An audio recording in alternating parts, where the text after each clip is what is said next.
ಏನು ತುಂಬ ಸಸ್ಪೆನ್ಸಿವ್ ಆಗಿ ಇಡೋ ಥರ ಏನೂ ಇಲ್ಲ, ಅಂದರೆ ಲಾಸ್ಟಲ್ಲಿ ಹೇಳ್ತೀನಿ ಆ ಥರ ಎಲ್ಲ ಏನೂ ಇಲ್ಲ.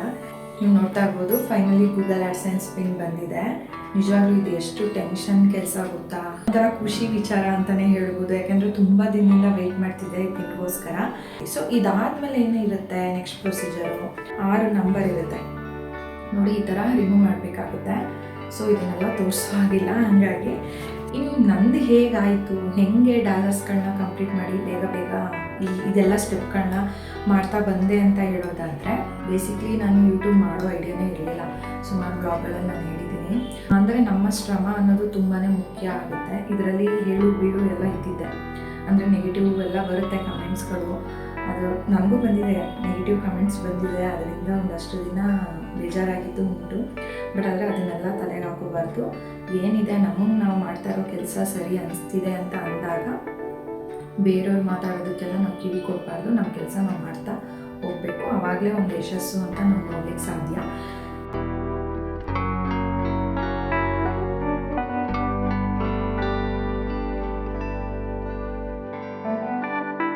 ನಮಸ್ತೆ ಎಲ್ರಿಗೂ, ನಾನು ನಿಮ್ಮ ಚೈತ್ರ ಪ್ರತಾಪ್. ಎಲ್ಲರೂ ಹೇಗಿದ್ದೀರಾ? ನೀವೆಲ್ಲರೂ ಚೆನ್ನಾಗಿದ್ದೀರಾ ಅಂತ ತಿಳ್ಕೊತೀನಿ. ಸೊ ನಾನು ಸಹ ತುಂಬಾ ಚೆನ್ನಾಗಿದ್ದೀನಿ ಅಂತ ಹೇಳ್ತಾ ಇವತ್ತಿನ ವಿಡಿಯೋನ ಶುರು ಮಾಡ್ತಾ ಇದ್ದೀನಿ. ಫ್ರೆಂಡ್ಸ್, ನಿಮಗೆ ಇದನ್ನೇನು ತುಂಬ ಸಸ್ಪೆನ್ಸಿವ್ ಆಗಿ ಇಡೋ ಥರ ಏನೂ ಇಲ್ಲ, ಅಂದರೆ ಲಾಸ್ಟಲ್ಲಿ ಹೇಳ್ತೀನಿ ಆ ಥರ ಎಲ್ಲ ಏನೂ ಇಲ್ಲ. ಈಗ ಆಲ್ರೆಡಿ ನೀವು ತಮ್ಮನೇಲಿ ನೋಡಿರ್ತೀರಲ್ವಾ, ಹಾಗಾಗಿ ನಿಮಗೆ ಗೊತ್ತಿರುತ್ತೆ. ಸೊ ನನ್ನ ಚಾನಲ್ ಮಾನಿಟೈಸೇಷನ್ ಆಗಿ ಇವಾಗ ಗೂಗಲ್ ಆಡ್ಸೆನ್ಸ್ ಪಿನ್ ಸಹ ಬಂದಿದೆ. ಈ ಒಂದು ವಿಚಾರನ ನಿಮ್ಮೊಟ್ಟಿಗೆ ಶೇರ್ ಮಾಡೋಣ ಅಂತ ಹೇಳಿ ಈ ಒಂದು ವಿಡಿಯೋನ ಮಾಡ್ಕೊತಾ ಇರೋವಂಥದ್ದು. ನೀವು ನೋಡ್ತಾ ಇರ್ಬೋದು, ಫೈನಲಿ ಗೂಗಲ್ ಆಡ್ಸೆನ್ಸ್ ಪಿನ್ ಬಂದಿದೆ. ನಿಜವಾಗ್ಲೂ ಇದು ಎಷ್ಟು ಟೆನ್ಷನ್ ಕೆಲಸ ಗೊತ್ತಾ. ಯಾಕೆಂತಂದರೆ ಈ ಪಿನ್ನನ್ನು ನಾವು ಈ ಪಿನ್ಗೋಸ್ಕರ ವೆಯ್ಟ್ ಮಾಡೋದಿದೆಯಲ್ಲ, ಅದೊಂಥರ ಟೆನ್ಷನ್. ಪ್ರತಿದಿನ ಟೆನ್ಷನ್, ಅದು ಯೋಚನೆ ಮಾಡ್ತಾನೆ ಇರ್ತೀವಿ. ಇವತ್ತು ಬರುತ್ತೋ, ನಾಳೆ ಬರುತ್ತೋ, ಇನ್ನು ಯಾವಾಗ ಬರುತ್ತೋ, ಇದನ್ನು ಯಾವಾಗ ಅಪ್ಲೋಡ್ ಮಾಡ್ತೀವೋ ಅನ್ನೋದೊಂದು ಟೆನ್ಷನ್ ತಲೆನಲ್ಲಿ ಓಡ್ತಾನೆ ಇರುತ್ತೆ. ಫೈನಲ್ ಆಗಿ ಈ ಪಿನ್ನು ಸಹ ಬಂತು. ಒಂಥರ ಖುಷಿ ವಿಚಾರ ಅಂತಲೇ ಹೇಳ್ಬೋದು. ಯಾಕೆಂದರೆ ತುಂಬ ದಿನದಿಂದ ವೆಯ್ಟ್ ಮಾಡ್ತಿದ್ದೆ ಈ ಪಿನ್ಗೋಸ್ಕರ. ಹಾಗಾಗಿ ಸೊ ಯಾವ ಥರ ಪಿನ್ ಬಂತು, ಏನೆಲ್ಲ ಪ್ರೊಸೀಜರ್ ಇರುತ್ತೆ, ಇದನ್ನೆಲ್ಲ ನೀಟಾಗಿ ಎಕ್ಸ್ಪ್ಲೈನ್ ಮಾಡ್ತೀನಿ. ಸೊ ಒಂದಷ್ಟು ಜನಕ್ಕೆ ಯೂಸ್ ಆಗುತ್ತೆ ಅಂತ ಅಷ್ಟೇ, ಇನ್ನೇನು ಅಲ್ಲ. ಸೊ ನಿಮ್ಗೆಲ್ಲರಿಗೂ ಸ್ಟಾರ್ಟಿಂಗೇ ನಾನು ಹೇಳಿದ್ದೆ, ಅಂದರೆ ಮಾನಿಟೈಸೇಷನ್ ಆಗಬೇಕು ಅಂತ ಅಂದರೆ 1,000 ಸಬ್ಸ್ಕ್ರೈಬರು, 4,000 ವಾಚಿಂಗ್ ಅವರ್ಸು ಟಾರ್ಗೆಟ್ ಇರುತ್ತೆ. ಸೊ ಅದರಲ್ಲಿ 3,500 ವಾಚಿಂಗ್ ಅವರ್ಸ್ ಆದ ತಕ್ಷಣ ನಾವು ಮಾನಿಟೈಸೇಷನ್ಗೆ ಅಪ್ಲೈ ಮಾಡೋ ಒಂದು ಆಪ್ಷನ್ ಕೊಡ್ತಾರೆ. ಬಟ್ ಆದರೆ ಆ ಥರ ಮಾಡ್ಲಿಕ್ಕೆ ಹೋಗಬೇಡಿ. ಯಾಕೆಂತ ಅಂದರೆ ಆ ಥರ ಮಾಡಿದ್ರೆ ನಮ್ಮದು ಮಾನಿಟೈಸೇಷನ್ ಆದಮೇಲೆ ಏನು ಆ್ಯಡ್ಸ್ ಬರುತ್ತೆ ನೋಡಿ, ಅದು ಸ್ವಲ್ಪ ಕಮ್ಮಿ ಬರುತ್ತೆ. 3,500 ವಾಚಿಂಗ್ ಅವರ್ಸಲ್ಲಿ ನಾವು ಮಾನಿಟೈಸೇಷನ್ಗೆ ಅಪ್ಲೈ ಮಾಡಿದಾಗ ಆವಾಗ ಆ್ಯಡ್ಸು ಕಮ್ಮಿ ಬರುತ್ತೆ. ಅದೇ ನೀವೇನಾದರೂ 4,000 ವಾಚಿಂಗ್ ಅವರ್ಸ್ ಕಂಪ್ಲೀಟ್ ಮಾಡಿ ನೀವು ಮಾನಿಟೈಸೇಷನ್ಗೆ ಅಪ್ಲೈ ಮಾಡಿದ್ರೆ ನಿಮಗೆ ಆ್ಯಡ್ಸೆನ್ಸ್ ಎಲ್ಲ, ಅಂದರೆ ಆ್ಯಡ್ಸ್ ಎಲ್ಲ ಜಾಸ್ತಿ ಬರುತ್ತೆ. ಹಾಗಾಗಿ ನೀವೇನು ಮಾಡಿ 4,000 ವಾಚಿಂಗ್ ಅವರ್ಸ್ ಕಂಪ್ಲೀಟ್ ಆದಮೇಲೆ ಮಾನಿಟೈಸೇಷನ್ಗೆ ಅಪ್ಲೈ ಮಾಡಿ. ಸೊ ಇದಾದಮೇಲೆ ಏನು ಇರುತ್ತೆ ನೆಕ್ಸ್ಟ್ ಪ್ರೊಸೀಜರು, ನಿಮ್ಮ ಒಂದು ಚಾನಲ್ನಲ್ಲಿ ವಿಡಿಯೋಸ್ನೆಲ್ಲ ಚೆಕ್ ಮಾಡ್ತಾರೆ. ಕಾಪಿ ರೈಟ್ ಇದೆಯಾ, ಕಾಪಿ ಸ್ಟ್ರೈಕ್ ಇದೆಯಾ, ಏನಾದರೂ ಮಿಸ್ಟೇಕ್ ಇದೆಯಾ, ಬೇರೆ ವಿಡಿಯೋಸ್ಗಳನ್ನೆಲ್ಲ ಏನಾದರೂ ಕದ್ದು ನಮ್ಮ ಚಾನಲ್ನಲ್ಲಿ ಹಾಕ್ಕೊಂಡಿದ್ದೀವ, ಇದನ್ನೆಲ್ಲ ಕ್ರಾಸ್ ಚೆಕ್ ಮಾಡಿ ನಮಗೆ ಮಾನಿಟೈಸೇಷನ್ಗೆ ಅಪ್ರೂವ್ ಕೊಡುವಂಥದ್ದು. ಯಾವುದೇ ಕಾರಣಕ್ಕೂ ಅಪ್ಲೈ ಮಾಡೋಕ್ಕೂ ಮುಂಚೆ ಒಂದು ಸಲ ಕ್ರಾಸ್ ಚೆಕ್ ಮಾಡ್ಕೊಬೇಕಾಗುತ್ತೆ. ಯಾಕೆಂತಂದರೆ ಕಾಪಿ ರೈಟ್ ಯಾವುದಾದ್ರೂ ಇದೆಯಾ ವಿಡಿಯೋದಲ್ಲಿ, ಕಾಪಿ ಸ್ಟ್ರೈಕ್ ಬಂದಿದೆಯಾ, ಅಥವಾ ಬೇರೆ ಯಾವುದೋ ವಿಡಿಯೋನ ನಾವು ವ್ಯೂಸ್ಗೋಸ್ಕರ ಹಾಕಿದ್ದೀವ, ಇದನ್ನೆಲ್ಲ ಚೆಕ್ ಮಾಡಿಕೊಂಡು ಮಾನಿಟೈಸೇಷನ್ಗೆ ಅಪ್ಲೈ ಮಾಡೋದು ಬೆಸ್ಟ್ ಅಂತ ಹೇಳ್ತೀನಿ. ಇಲ್ಲ ಅಂತಂದರೆ ರಿಜೆಕ್ಟ್ ಆಗೋ ಚಾನ್ಸಸ್ ಇರುತ್ತೆ. ಅದೆಲ್ಲ ಸ್ವಲ್ಪ ಕಿರಿಕಿರಿ. ಹಾಗಾಗಿ ಅಪ್ಲೈ ಮಾಡೋಕ್ಕೂ ಮುಂಚೆ ನೋಡಿಕೊಂಡು ನೀವು ಅಪ್ಲೈ ಮಾಡಬೇಕು. ಸೊ ಇದಾದಮೇಲೆ ಅಪ್ರೂವ್ ಆಯಿತು ಅಂತ ಅಂದರೆ ನೆಕ್ಸ್ಟ್ ಸ್ಟೆಪ್ ಏನಿರುತ್ತೆ ಅಂದರೆ, ನಮ್ಮ ಪ್ರತಿಯೊಂದು ವಿಡಿಯೋಸ್ಗೂ ಡಾಲರ್ ಸಿಂಬಲ್ ತೋರಿಸುತ್ತೆ. ಅಂದರೆ ನಮ್ಮ ಚಾನಲ್ ಕರೆಕ್ಟಾಗಿದೆ, ಯಾವುದೇ ಥರ ತೊಂದರೆ ಇಲ್ಲ, ನೀಟಾಗಿ ರನ್ ಆಗ್ತಿದೆ ಅನ್ನೋ ಒಂದು ಸಿಂಬಲ್ ಸಿಗ್ತಂಗೆ ನಮ್ಗೆ ಅಷ್ಟೇ. ಎಲ್ಲ ವಿಡಿಯೋಗೂ ಶಾರ್ಟ್ಸ್ಗೂ ಡಾಲರ್ ಸಿಂಬಲ್ ಬರುತ್ತೆ. ಅದಾದಮೇಲೆ ನಮ್ಗೆ ಏನು ಆಪ್ಷನ್ ಕೊಟ್ಟಿರ್ತಾರೆ ಅಂದರೆ, ಪ್ರಾಡಕ್ಟ್ ಎಲ್ಲ ಟ್ಯಾಗ್ ಮಾಡೋ ಒಂದು ಆಪ್ಷನ್ ಕೊಟ್ಟಿರ್ತಾರೆ, ಸೂಪರ್ ಚಾಟು, ಮೆಂಬರ್ಶಿಪ್ಪು, ಇದೆಲ್ಲ ಆಪ್ಷನ್ ಕೊಟ್ಟಿರ್ತಾರೆ. ನಾವು ಇದನ್ನೆಲ್ಲ ಯೂಸ್ ಮಾಡ್ಕೊಬೋದು. ಇದಾದಮೇಲೆ ಏನಪ್ಪ ನೆಕ್ಸ್ಟ್ ಸ್ಟೆಪ್ಪು ಅಂತ ಅಂದರೆ, ಡಾಲರ್ಸ್ನ ಕಂಪ್ಲೀಟ್ ಮಾಡಬೇಕು. ನಮಗೆ ಪೇಮೆಂಟ್ ಬರಬೇಕು ಅಂತಂದರೆ $100 ಕಂಪ್ಲೀಟ್ ಮಾಡಬೇಕು. ಈ $100 ಮೊದಲಿಗೆ ನಾವು $10 ಕಂಪ್ಲೀಟ್ ಮಾಡಬೇಕಾಗುತ್ತೆ. $10 ಕಂಪ್ಲೀಟ್ ಮಾಡಿದ್ಮೇಲೆ ನಮಗೆ ID ವೆರಿಫಿಕೇಷನ್ನು, ಮತ್ತಿನ ಅಡ್ರೆಸ್ ವೆರಿಫಿಕೇಷನ್ನು, ಟ್ಯಾಕ್ಸು ಫಿಲ್ ಮಾಡೋದಾಗಿರ್ಬೋದು, ಮತ್ತಿನ ಪೇಮೆಂಟು ಅಂದರೆ ನಮ್ಮ ಒಂದು ಅಕೌಂಟ್ ಡೀಟೇಲ್ಸ್ ಫಿಲ್ ಮಾಡೋದು, ಇದೆಲ್ಲ ನೆಕ್ಸ್ಟ್ ಬರುವಂಥದ್ದು. ಸೊ ನಾವೇನು ಮಾಡಬೇಕು, ಈ ಸ್ಟೆಪ್ಗಳನ್ನೆಲ್ಲ ನಾವು ಫಿಲ್ ಮಾಡಬೇಕು ಅಂತ ಅಂದರೆ ಮೊದಲಿಗೆ ನಾವು $10 ಕಂಪ್ಲೀಟ್ ಮಾಡಬೇಕು. $10 ಕಂಪ್ಲೀಟ್ ಮಾಡಾದ್ಮೇಲೆ ನಾವು ಕೇಳ್ತಾರೆ ಅಂದರೆ ಮೇಲ್ ಬರುತ್ತೆ ನಮಗೆ ID ವೆರಿಫಿಕೇಷನ್ಗೆ ಅಪ್ಲೈ ಮಾಡಿ ಅಂತ ಹೇಳಿಬಿಟ್ಟು. ಸೊ ID ವೆರಿಫಿಕೇಷನಲ್ಲಿ ನಮಗೆ Aadhaar card, PAN card, voter ID card ಈ ಥರದ್ದನ್ನೆಲ್ಲ ಆಪ್ಷನ್ ಇರುತ್ತೆ. ಇದರಲ್ಲಿ ಯಾವುದಾದ್ರೂ ಒಂದನ್ನು ನಾವು ಸೆಲೆಕ್ಟ್ ಮಾಡಿ ನಮ್ಮ ಒಂದು ID ವೆರಿಫಿಕೇಷನ್ನ ಕೊಡಬೇಕಾಗುತ್ತೆ. ಇದು ಅಷ್ಟೇ ಸಕ್ಸಸ್ಫುಲ್ ಆಗಿ ಕೊಟ್ಟಿದ್ದೀವಿ, ನೀಟಾಗಿದೆ ಅಂತ ಅಂದರೆ ನಮಗೊಂದು ಮೇಲ್ ಬರುತ್ತೆ ID ವೆರಿಫಿಕೇಷನ್ ಸಕ್ಸಸ್ಫುಲ್ ಆಗಿದೆ ಅಂತ ಹೇಳಿ. ಇದ್ರ ನೆಕ್ಸ್ಟ್ ಸ್ಟೆಪ್ ಏನಪ್ಪ ಅಂತ ಅಂದರೆ ಅಡ್ರೆಸ್ ವೆರಿಫಿಕೇಷನ್ ಅಂದ್ರೇ Google AdSense pin. So address ವೆರಿಫಿಕೇಷನ್ನೇ ಗೂಗಲ್ ಆಡ್ಸೆನ್ಸ್ ಪಿನ್ ಅಂತ ಹೇಳಿ ಕರೆಯುವಂಥದ್ದು. ಸೊ ಈ ಒಂದು ಅಪ್ಲಿಕೇಶನ್ ಫಿಲ್ ಮಾಡುವಾಗ ನಾವು ನೀಟಾಗಿ ಅಡ್ರೆಸ್ನ ಫಿಲ್ ಮಾಡಬೇಕಾಗುತ್ತೆ. ಸೊ ಅಡ್ರೆಸ್ ನಾವು ನೀಟಾಗಿ ಹಾಕಿದ್ದೀವಿ ಅಂದರೆ ಮಾತ್ರನೇ ನಮಗೆ ಆ ಪೋಸ್ಟಲ್ಲಿ ಆ ಅಡ್ರೆಸ್ಗೆ ಪಿನ್ ಬರೋ ಅಂಥದ್ದು. ಸೊ ಈಗ ಸ್ವಲ್ಪ ಮಟ್ಟಿಗೆ ಚೇಂಜಸ್ ಆಗಿದೆ. ಅಂದರೆ ಅಡ್ರೆಸ್ ಎಲ್ಲ ಏನು ಕೇಳಲಿಕ್ಕೆ ಹೋಗೋದಿಲ್ಲ, ಫೇಸ್ ವೆರಿಫಿಕೇಷನ್ ಅಂತ ಕೇಳ್ತಾರೆ. ನಾವು ಅಲ್ಲೇ ಫೇಸ್ ವೆರಿಫಿಕೇಷನ್ ಕೊಟ್ವಿ ಅಂದರೆ ಪಿನ್ನು ಆಟೋಮೆಟಿಕ್ಕಾಗಿ ತೊಗೊಳುತ್ತೆ. ಬಟ್ ನನಗೆ ಆ ಆಪ್ಷನ್ ಗೊತ್ತಿಲ್ಲದಲೇ ನಾನು ಅಡ್ರೆಸ್ನ ಕೊಟ್ಟಿದ್ದಾಯಿತು. ಹಾಗಾಗಿ ಸ್ವಲ್ಪ ದಿನಗಳ ಕಾಲ ವೆಯ್ಟ್ ಮಾಡಿ ಪಿನ್ಗೆ ಕಾದಿದ್ದಾಯಿತು ಅಂತಲೇ ಹೇಳ್ಬೋದು. ಹಾಗಾಗಿ ನೀವೇನು ಮಾಡಬೇಕು, ಅಡ್ರೆಸ್ನ ನೀಟಾಗಿ ಕೊಡಿ.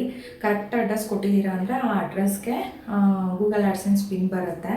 ಸೊ ಈ ಪಿನ್ ಬಂದಾದಮೇಲೆ ನೀವು ಪಿನ್ನ ಅಂದರೆ ಇದರಲ್ಲಿ ಏನಿರುತ್ತೆ 6 ನಂಬರ್ ಇರುತ್ತೆ ನೋಡಿ, ಈ ಥರ ರಿಮೂವ್ ಮಾಡಬೇಕಾಗುತ್ತೆ. ಸೊ ಇದನ್ನೆಲ್ಲ ತೋರಿಸೋ ಆಗಿಲ್ಲ, ಹಾಗಾಗಿ ಸೊ ನೋಡಿ ಈ ಥರ ಇರುತ್ತೆ. ಇದರಲ್ಲಿ 6 ನಂಬರ್ ಇರುತ್ತೆ. ಇದನ್ನು ನಾವು ಹಾಕಿದ್ರೆ ಅಡ್ರೆಸ್ ವೆರಿಫೈ ಆಗುತ್ತೆ. ಇದ್ರ ನೆಕ್ಸ್ಟ್ ಸ್ಟೆಪ್ ಏನಿರುತ್ತೆ ಅಂತ ಅಂದರೆ ಟ್ಯಾಕ್ಸ್ ವೆರಿಫಿಕೇಷನ್ ಮಾಡಬೇಕು. ಅಂದರೆ ಟ್ಯಾಕ್ಸ್ನ ಫಿಲ್ ಮಾಡೋದಿರುತ್ತೆ. ಅದರ ನೆಕ್ಸ್ಟ್ ಸ್ಟೆಪ್ ಬಂದು ನಮ್ಮ ಒಂದು ಬ್ಯಾಂಕ್ ಡೀಟೇಲ್ಸ್ನ ಕೊಡುವಂಥದ್ದು ಇರುತ್ತೆ. ಸೊ ಇದಿಷ್ಟು ಪ್ರೊಸೀಜರ್ನ ನಾವು ಕರೆಕ್ಟಾಗಿ ಫಾಲೋ ಮಾಡಿದ್ದೀವಿ, ಕಂಪ್ಲೀಟಾಗಿ ಮುಗಿಸಿದ್ದೀವಿ ಅಂತ ಅಂದರೆ ನಮ್ಮದು ಇನ್ನು ಯೂಟ್ಯೂಬ್ ಕಡೆಯಿಂದ ಯಾವುದೇ ಥರ ಅಂದರೆ ಬೇರೆ ಫಾರ್ಮ್ ಎಲ್ಲ ಫಿಲ್ ಮಾಡಬೇಕು ಅನ್ನೋ ಥರ ಏನೂ ಇರೋದಿಲ್ಲ. ನೆಕ್ಸ್ಟು ನಮ್ಮ ಒಂದು ಫೋಕಸ್ ಎಲ್ಲಿರುತ್ತೆ ಅಂದರೆ ವಿಡಿಯೋಸ್ ಮಾಡಬೇಕು, ವಿಡಿಯೋಸ್ ಹಾಕಬೇಕು, ಡಾಲರ್ಸ್ ಕಂಪ್ಲೀಟ್ ಮಾಡಬೇಕು, ಇದಷ್ಟೇ ನಮ್ಮ ಫೋಕಸ್ ಇರುತ್ತೆ. ಸೊ ಇದಿಷ್ಟನ್ನು ನಾವು ನೀಟಾಗಿ ಮಾಡ್ಕೊಂಡು ಹೋಗಬೇಕಾಗುತ್ತೆ. ಇನ್ನು ನಂದು ಹೇಗಾಯಿತು, ಹೇಗೆ ಡಾಲರ್ಸ್ಗಳನ್ನ ಕಂಪ್ಲೀಟ್ ಮಾಡಿ ಬೇಗ ಇದೆಲ್ಲ ಸ್ಟೆಪ್ಗಳನ್ನ ಮಾಡ್ತಾ ಬಂದೆ ಅಂತ ಹೇಳೋದಾದರೆ, ನನ್ನದೊಂದು ವೀಡಿಯೋಸು ಚೆನ್ನಾಗಿ ರನ್ ಆಯಿತು. ಅಂದರೆ ಲಾಂಗ್ ವಿಡಿಯೋ ಅಲ್ಲ, ಶಾರ್ಟ್ಸ್ ವಿಡಿಯೋ ಹಾಕಿತ್ತು. 89 ಲಕ್ಷ ಏನೋ ವ್ಯೂಸ್ ಬಂತು. ಸೊ ಇದು ಒಂದು ವಿಡಿಯೋಯಿಂದನೇ ನನಗೆ ಬೇಗ ಡಾಲರ್ಸ್ಗಳು ಕೌಂಟ್ ಆಯ್ತಾ ಬಂತು. ಅಂದರೆ $10 ಬೇಗ ಆಯಿತು. ಅದಾದಮೇಲೆ ಈ ಸ್ಟೆಪ್ಪೆಲ್ಲ ನಾನು ಮಾಡ್ತಾ ಬಂದೆ. ಸೊ ಇನ್ನೂ $100 ಕಂಪ್ಲೀಟ್ ಆಗಿಲ್ಲ. ಪೇಮೆಂಟ್ ತೊಗೊಂಡಾಗ ಖಂಡಿತ ಅದು ನಿಮ್ಮೊಟ್ಟಿಗೆ ಶೇರ್ ಮಾಡ್ತೀನಿ. ಬಟ್ ಆದರೆ ಒಂದು ಹಂತಕ್ಕೆ ಬೇಗನೆ ಡಾಲರ್ಸ್ ಕಂಪ್ಲೀಟ್ ಆಯ್ತಾ ಬಂತು ಅಂತಲೇ ಹೇಳ್ಬೋದು. ಬಟ್ ನನಗೆ ಗೊತ್ತಿರೋ ಮಟ್ಟಿಗೆ ಡಾಲರ್ಸ್ ಕಂಪ್ಲೀಟ್ ಮಾಡೋದು ತುಂಬಾ ಕಷ್ಟ ಇದೆ. ಸೊ ಡಾಲರ್ಸು ಬರಬೇಕು ಅಂತ ಅಂದರೆ ನಾವು ಆದಷ್ಟು ಜಾಸ್ತಿ ವೀಡಿಯೋಸ್ಗಳನ್ನ ಹಾಕ್ತಾ ಇರಬೇಕು. ಒಂದಲ್ಲ ಒಂದು ವಿಡಿಯೋ ನಮಗೆ ಚೆನ್ನಾಗಿ ಲಕ್ಕಿಲಿ ಅದು ವೈರಲ್ ಆಯಿತು ಅಂತ ಅಂದರೆ ಆದಷ್ಟು ಬೇಗ ನಾವು ಡಾಲರ್ಸ್ನ ಕಂಪ್ಲೀಟ್ ಮಾಡಿಕೊಂಡು ಪೇಮೆಂಟನ್ನು ತೊಗೋಬೋದು.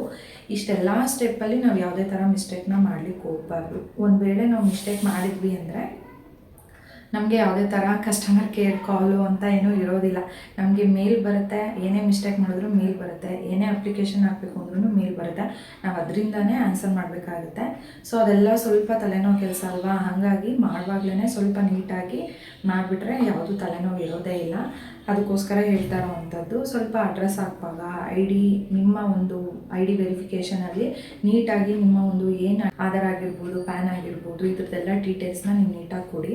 ಮತ್ತು ಇನ್ನು ಡಾಲರ್ಸು ಅಷ್ಟೇ ನೀಟಾಗಿ ಕೌಂಟ್ ಆಗಬೇಕು ಅಂತ ಅಂದರೆ ಆದಷ್ಟು ಹೆಚ್ಚೆಚ್ಚು ವೀಡಿಯೋಸ್ಗಳನ್ನ ಮಾಡಿ ಹಾಕಿ ಬೇಗನೆ ಡಾಲರ್ಸ್ನ ಕಂಪ್ಲೀಟ್ ಮಾಡ್ಕೊಳ್ಬೋದು ಅಂತ ಹೇಳ್ತಾ, ಇನ್ನು ಯೂಟ್ಯೂಬ್ ಬಗ್ಗೆ ಹೇಳೋದಾದರೆ ಬೇಸಿಕ್ಲಿ ನಾನು ಯೂಟ್ಯೂಬ್ ಮಾಡೋ ಐಡಿಯಾನೇ ಇರಲಿಲ್ಲ.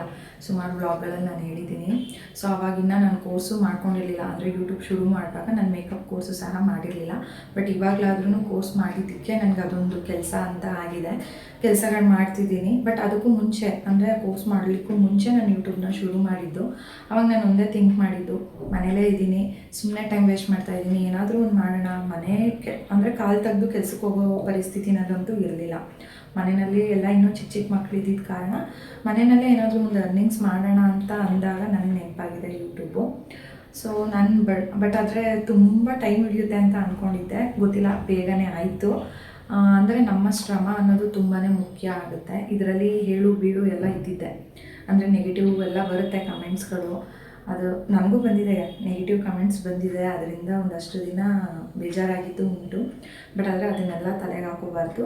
ಏನಿದೆ ನಮಗೆ ನಾವು ಮಾಡ್ತಾ ಇರೋ ಕೆಲಸ ಸರಿ ಅನಿಸ್ತಿದೆ ಅಂತ ಅಂದಾಗ ಬೇರೆಯವ್ರು ಮಾತಾಡೋದಕ್ಕೆಲ್ಲ ನಾವು ಕಿವಿ ಕೊಡಬಾರ್ದು. ನಮ್ಮ ಕೆಲಸ ನಾವು ಮಾಡ್ತಾ ಹೋಗಬೇಕು. ಆವಾಗಲೇ ಒಂದು ಯಶಸ್ಸು ಅಂತ ನಾವು ನೋಡ್ಲಿಕ್ಕೆ ಸಾಧ್ಯ.